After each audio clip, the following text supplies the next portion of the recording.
Hello friends, एक बार फिर स्वागत है आपका हमारे YouTube channel GS exam solution में। दोस्तों, आज ये क्लास आपको 8 बजे रात को दी जा रही है और आज के इस वीडियो में हम एसएससी जीडी कांस्टेबल 2022 के लिए स्टैटिक जीके को कवर करेंगे। इसके साथ साथ दोस्तों, आप अन्य किसी भी एग्ज़ाम की तैयारी कर रहे हैं तो यह वीडियो आपके लिए यूजफुल होने वाली है। तो आपके सामने ये सारी सरकारी भर्तियां हैं, इनकी अगर जो आप तैयारी कर रहे हैं तो इनके लिए ये बेटर वीडियो आपके लिए साबित होगी। इसके साथ साथ एसएससी जीडी वाले कांस्टेबल वाले जो जितने लोग भी हैं उनके लिए यह वीडियो बहुत ही इंपॉर्टेंट होगी। और चैनल को सब्सक्राइब नहीं किए हैं तो प्लीज़ चैनल को सब्सक्राइब कर दीजिएगा मित्रों। ज़्यादा से ज़्यादा शेयर, लाइक, कमेंट कर दीजिएगा, ठीक है। चलिए, अब हम आज के प्रश्नों को देखेंगे। आपके सामने प्रश्न है,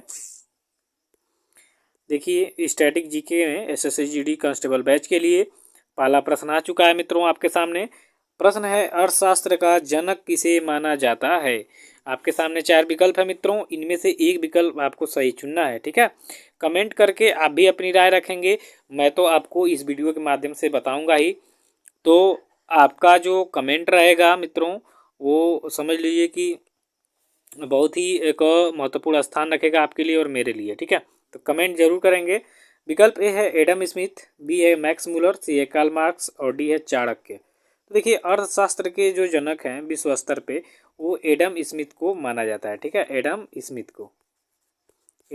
को अर्थशास्त्र का जनक माना जाता है। तो विकल्प ए जो आपका दिख रहा है मित्रों, यह सही उत्तर होगा। चलिए, दूसरे नंबर के प्रश्न को देखेंगे मित्रों कि मंगल ग्रह को अन्य किस नाम से जाना जाता है। विकल्प है नीला ग्रह, बी है लाल ग्रह, सी है पीला ग्रह और डी है हरा ग्रह। देखिए, मंगल ग्रह को अगर जो बात करेंगे तो इसको लाल ग्रह के मार्स, तो लाल ग्रह के नाम से जाना जाता है, ठीक है। लाल ग्रह कौन है दोस्तों, तो मंगल ग्रह, ठीक है। मंगल लाल, ठीक है। तो मंगल ग्रह को लाल ग्रह के नाम से भी जाना जाता है। तो जो विकल्प आपका बी दिख रहा है, यह क्या हो जाएगा, सही उत्तर हो जाएगा। चलिए, तीसरा नंबर का प्रश्न है कि पीतल किसका मिश्रण होता है। विकल्प है तांबा निकल, बी है तांबा सोना, सी है तांबा जस्ता और डी है तांबा एल्युमिनियम। तो पीतल में आपको एक तो मालूम चला है कि तांबा होगा, लेकिन दूसरे जो मिश्रण हो वो किसका ये नहीं मालूम है, ठीक है।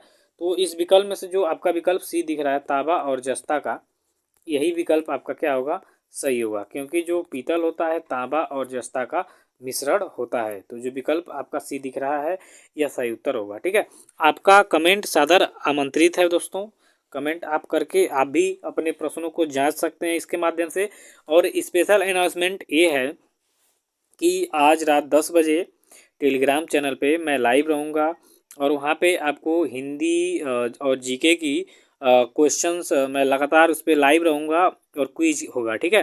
तो इसी जो मेरे चैनल का नाम है जीएस एग्जाम सॉल्यूशन, सेम यही जाके आपको टेलीग्राम चैनल में सर्च करना है जीएस एग्जाम सॉल्यूशन, ठीक है।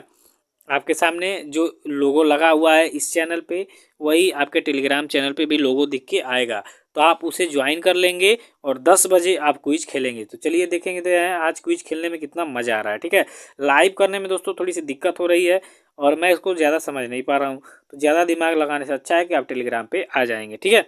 और सभी लोग वहाँ सादर आमंत्रित रहेंगे और अपने प्रश्नों को जांचेंगे और बेहतरीन क्वेश्चन की श्रृंखला मैं लेकर आऊँगा। कम से कम 1.5-2 घंटे तक श्रृंखला चलेगी। तो चलिए स्टार्ट करेंगे। चौथे नंबर का प्रश्न है मित्रों कि तराइन का प्रथम युद्ध कब हुआ था। तो जो लोग भी इच्छुक होंगे अभी कमेंट में करके बता देंगे, जो 8 बजे वाली वीडियो में, ठीक है। तो तराइन का प्रथम युद्ध कब हुआ था। विकल्प है 1196, बी है 1194, सी 1192 और डी है 1191, ठीक है। तो 1100, ठीक है मैं लगातार कहता हूँ, थोड़ा सा मुझे भी अजीब लग रहा है। ठीक है बहुत कम करूँगा, ठीक है। देखिए फिर बोला 1191 में क्या हुआ था कि पृथ्वीराज चौहान और मोहम्मद गोरी के बीच में तराइन का प्रथम युद्ध हुआ था, ठीक है मित्रों। सॉरी फिर बोला। तो 1191 ईस्वी में इनके बीच में युद्ध हुआ तराइन का, जिसमें मोहम्मद गोरी जो है बुरी तरह से पराजित हुआ। इनको जीवनदान दे के पृथ्वीराज चौहान ने छोड़ दिया था। लेकिन वही 92 में फिर युद्ध होगा जिसमें पृथ्वीराज चौहान हार जाएंगे इनकी आँख फोड़ के और मोहम्मद गोरी अफगानिस्तान लेके चला जाता है। तो चलिए 1191 इज राइट आंसर है इसका। 5वें नंबर का प्रश्न है मित्रों कि राष्ट्रपति अपना त्यागपत्र किसे देता है। विकल्प है उपराष्ट्रपति, बी है प्रधानमंत्री, सी है लोकसभा अध्यक्ष और डी है सुप्रीम कोर्ट के मुख्य न्यायाधीश को। तो राष्ट्रपति जो होता है मित्रों वह उपराष्ट्रपति को अपना त्यागपत्र देता है। तो उपराष्ट्रपति इसका सही उत्तर हो जाएगा कि राष्ट्रपति अपना त्यागपत्र देता है उपराष्ट्रपति को। चलिए छठे नंबर का प्रश्न देखेंगे कि भारत का कुल क्षेत्रफल कितना है। भारत का कुल क्षेत्रफल कितना है। विकल्प ए है 4,10,905 वर्ग किलोमीटर, बी है 32,87,263 वर्ग किलोमीटर, सी है 27,30,500 वर्ग किलोमीटर और डी है 63,87,263 वर्ग किलोमीटर। तो देखिए भारत का कुल क्षेत्रफल देखेंगे तो 32,87,263 वर्ग किलोमीटर है और ये विश्व में 7वां स्थान रखता है। विश्व में 7वां स्थान रखता है क्षेत्रफल की दृष्टि से और जनसंख्या की दृष्टि से दूसरा स्थान रखता है। पहले स्थान पे चीन है और दूसरे स्थान पे भारत है। और क्षेत्रफल की दृष्टि से बात करेंगे तो जो भारत है वो 7वां स्थान रखता है विश्व में और जनसंख्या में दूसरे नंबर पे है। चलिए 7वें नंबर के प्रश्न को तरफ चलेंगे कि राज्यपाल की नियुक्ति कौन करता है। विकल्प ए है प्रधानमंत्री, बी है मुख्यमंत्री, सी है राष्ट्रपति और डी है सुप्रीम कोर्ट के मुख्य न्यायाधीश। देखिए राज्यपाल की जो नियुक्ति करता है मित्रों वो राष्ट्रपति करता है। इनमें से प्रधानमंत्री की भी नियुक्ति राष्ट्रपति करता है और सुप्रीम कोर्ट का जो मुख्य न्यायाधीश होता है उसका भी राष्ट्रपति ही नियुक्त करता है और राज्यपाल का राष्ट्रपति। तो विकल्प आपका सी दिख रहा है, यह सही उत्तर होगा। आपने जाना कि राज्यपाल की और प्रधानमंत्री की और सुप्रीम कोर्ट के मुख्य न्यायाधीश की नियुक्ति राष्ट्रपति के द्वारा की जाती है। तो इसमें राज्यपाल की नियुक्ति कौन करता है मित्रों, तो राष्ट्रपति करता है। चलिए 8 नंबर का प्रश्न है कि भरतनाट्यम किस राज्य का प्रसिद्ध लोक नृत्य है। विकल्प है उत्तर प्रदेश, बी है केरल, सी है असम और डी है तमिलनाडु। तो देखिए भरतनाट्यम जो है यह आपके तमिलनाडु का प्रमुख लोक नृत्य है। तो ये जो इम्पोर्टेंट है, ठीक, लोक नृत्य से ये प्रश्न आ सकता है जो प्रमुख भारत के संस्कृति और सभ्यता वाले हैं टॉपिक से। तो तमिलनाडु ये हो जाएगा भरतनाट्यम का तमिलनाडु। विकल्प डी आपका सही उत्तर हो जाएगा। 9वें नंबर के प्रश्न की तरफ चलेंगे तो ये है कि वायुमंडल में कौन सी गैस सबसे अधिक पाई जाती है। विकल्प है नाइट्रोजन, बी है ऑक्सीजन, सी कार्बन डाइऑक्साइड, डी है आर्गन। तो देखिए वायुमंडल में जो नाइट्रोजन है इसकी सर्वाधिक मात्रा होती है 78% होता है। 21% आपका हो जाता है ऑक्सीजन जो कि कहीं कहीं 20% दिया रहता है। कार्बन आपका उसके बाद होता है, उसके बाद आर्गन होता है। तो सबसे अधिक गैस जो पाई जाती है मित्रों वो आपका नाइट्रोजन है। ठीक, चलिए 10वें नंबर का प्रश्न है कि बक्सर का युद्ध कब हुआ था। विकल्प है 1556, बी है 1764, सी है 1527, डी है 1761। तो बक्सर का युद्ध जो है 1764 ईस्वी को हुआ था और बक्सर के युद्ध में ही भारत की तकदीर चेंज हुई थी और पूरे भारत में अंग्रेज जो है उनका राज्य स्थापित हो गया था। तो ये 1764 आप याद रखेंगे कि बक्सर का जो युद्ध हुआ था 1764 को हुआ था। चलिए 11 नंबर का प्रश्न है मित्रों कि दिसंबर 2022 में राज्यसभा के सभापति पद पर किसे नियुक्त किया गया है। करंट क्वेश्चन है ये। विकल्प है ओम बिरला, बी है द्रौपदी मुर्मू, सी है जगदीप धनखड़ और डी है हंसराज शर्मा। तो राज्यसभा समझिए कि राज्यसभा का जो सभापति होता है वो भारत का उपराष्ट्रपति होता है। तो भारत के वर्तमान में उपराष्ट्रपति हैं जगदीप धनखड़। तो जगदीप धनखड़ जी जो है वो राज्यसभा दिसंबर 2022 में राज्यसभा के सभापति पर पद पर नियुक्त किए गए हैं। तो जो विकल्प आपका सी दिख रहा है सही होगा। ओम बिरला लोकसभा अध्यक्ष हैं, ठीक, द्रौपदी मुर्मू आपकी राष्ट्रपति हैं और जगदीप धनखड़ उपराष्ट्रपति हैं जो राज्यसभा के सभापति पर जल्द ही नियुक्त किए गए हैं दिसंबर 2022 में। चलिए 12 नंबर का प्रश्न देखेंगे कि कूका आंदोलन को किसने संगठित किया। विकल्प है गुरु रामदास, बी है गुरु गोविंद सिंह, सी है गुरु नानक और डी है गुरु राम सिंह। तो देखिए कूका आंदोलन को है गुरु राम सिंह ने संगठित किया था। गुरु राम सिंह ने क्या किया था, संगठित किया था कूका आंदोलन को। तो इस तरह से विकल्प डी जो है आपका सही उत्तर होगा। 13 नंबर का प्रश्न मित्रों कि राज्यपाल का कार्यकाल कितने वर्ष का होता है। विकल्प है 5 वर्ष, बी है 4 वर्ष, सी है 6 वर्ष और डी है 10 वर्ष। तो देखिए राज्यपाल के कार्यकाल की बात करेंगे तो ये होता है आपका 5 वर्ष। कितना होता है, 5 वर्ष।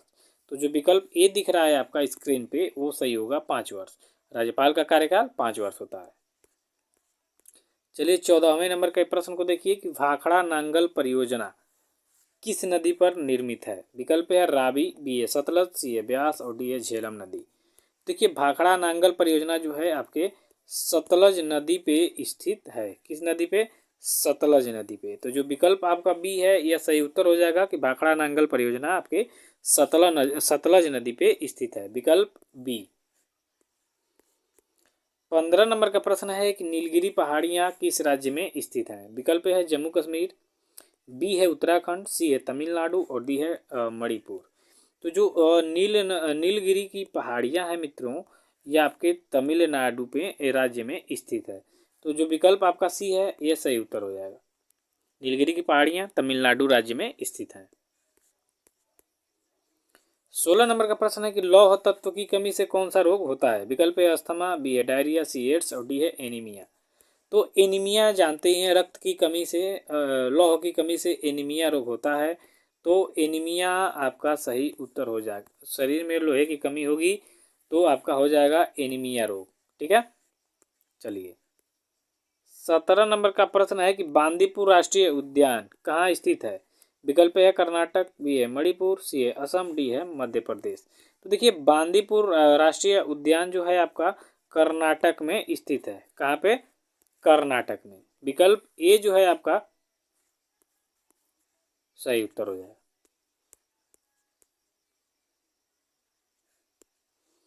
18 है कि प्रकाश वर्ष किसका मात्रक है? विकल्प है समय, बी है दूरी, सी है कार्य और डी है ऊर्जा। तो प्रकाश वर्ष जो है आपका ये दूरी का मात्रक है। किसका मात्रक है? प्रकाश वर्ष किसका मात्रक है मित्रों? तो प्रकाश वर्ष आपके दूरी का मात्रक है। तो आपके विकल्प में दूरी दिया है बी में। ठीक है, तो बी विकल्प आपका सही हो जाएगा। प्रकाश वर्ष जो है दूरी का मात्रक होता है। तो बी आपका क्या हो जाएगा? सही विकल्प हो जाएगा। चलिए 19 नंबर का प्रश्न है कि विटामिन डी की कमी से कौन सा रोग होता है? विकल्प है रतौंधी, बी है बेरी, सी है रिकेट्स और डी है स्कर्वी। तो देखिए विटामिन डी की कमी से आपका होता है रिकेट्स रोग। कौन सा रोग? रिकेट्स। तो जो आपका विकल्प सी है यह सही उत्तर हो जाएगा कि विटामिन डी की कमी से रिकेट्स यानी सूखा रोग होता है। चलिए 20वें नंबर के प्रश्न की तरफ चलेंगे। तो 20वें नंबर का प्रश्न है आपका कि नागार्जुन सागर बांध किस राज्य में स्थित है? विकल्प है मध्य प्रदेश, बी है असम, सी है उत्तराखंड और डी है आंध्र प्रदेश। तो नागार्जुन सागर बांध आपका जो है आंध्र प्रदेश में स्थित है। कहाँ पे? आंध्र प्रदेश। तो आंध्र प्रदेश ये आपका सही उत्तर हो जाएगा, विकल्प डी। चलिए 21वें नंबर के प्रश्न की तरफ चलेंगे कि तृतीय पंचवर्षीय योजना का काल क्या था? विकल्प है 1961 से 1966, बी है 1951 से 1966 तक, सी है 1980 से 85 तक, डी है 1985 से 1990 तक। तो देखिए तृतीय पंचवर्षीय योजना का जो काल था वो आपका ये था 1961 से 1966 तक। ये आपके तृतीय पंचवर्षीय योजना का काल था। तो विकल्प ये आपका सही उत्तर हो जाएगा। 22वें नंबर का प्रश्न है कि महात्मा गांधी दक्षिण अफ्रीका से भारत कब लौटे थे? विकल्प आपके सामने दिया हुआ है। ए है 1918, बी है 1915, सी 1917 और डी है 1919। तो जो गांधी जी हैं दक्षिण अफ्रीका से केस जो है और वहाँ से थोड़ा सा आंदोलन करके 1915 में वह भारत वापस आए थे। तो जो विकल्प बी है आपका सही उत्तर हो जाएगा। 23 नंबर का प्रश्न कह रहा है आपका कि किस मुगल शासक का राज्याभिषेक 2 बार हुआ था? विकल्प है हुमायूं, बी है अकबर, सी है औरंगजेब और डी है जहांगीर। तो देखिए जो औरंगजेब है इसका राज्याभिषेक 2 बार हुआ था। तो विकल्प आपका सी जो है आपका ये सही उत्तर हो जाएगा। औरंगजेब की इसका 2 बार राज्याभिषेक हुआ था। 24 नंबर का प्रश्न आपका कह रहा है कि पंचतंत्र के लेखक कौन है? विकल्प है देवभूति, बी है चाणक्य, सी है रामधारी सिंह दिनकर और डी है विष्णु शर्मा। देखिए पंचतंत्र जो कहानियाँ है बड़ा फेमस है। तो इसके जो लेखक हैं रचयिता हैं आपके विष्णु शर्मा है। कौन है? विष्णु शर्मा। तो जो आपका विकल्प डी दिख रहा है ये आपके सही उत्तर हो जाएगा। चलिए 25 नंबर का प्रश्न देखेंगे मित्रों कि टीपू सुल्तान की मृत्यु कहाँ हुई थी? विकल्प है श्रीरंगपट्टनम, बी है मेरठ, सी है आगरा और डी है जयपुर। तो टीपू सुल्तान जो है इनका मृत्यु हुआ था आपका श्रीरंगपट्टनम में। कहाँ पे? श्रीरंगपट्टनम। श्रीरंगपट्टनम आपका सही उत्तर होगा। तो विकल्प ए आपका सही उत्तर हो जाएगा कि टीपू सुल्तान की मृत्यु हुई थी श्रीरंगपट्टनम में। तो थैंक यू सो मच दोस्तों, आज के लिए बस इतना ही। आज रात 8 बजे लाइव जुड़ेंगे हम लोग टेलीग्राम पे जीएस एग्जाम सॉल्यूशन में।